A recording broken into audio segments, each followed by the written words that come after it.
Wherever you are, no matter what tool you are using to create online content, there may be factors beyond your control, such as slow internet or device limitations, which could affect your ability to upload your content or affect the ability of students from successfully accessing your online content.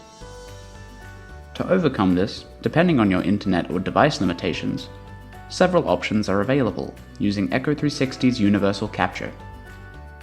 In this video, we will be covering how to create an online lecture recording which only captures your voice.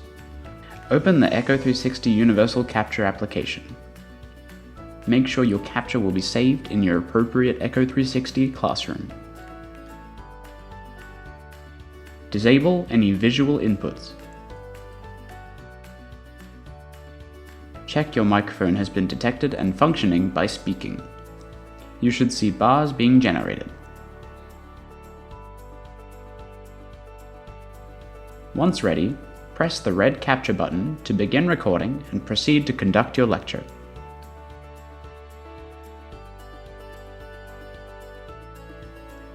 When finished, stop the recording and a voice-only recording will be made available to your students to view in Moodle via the Lecture Recordings Plus link.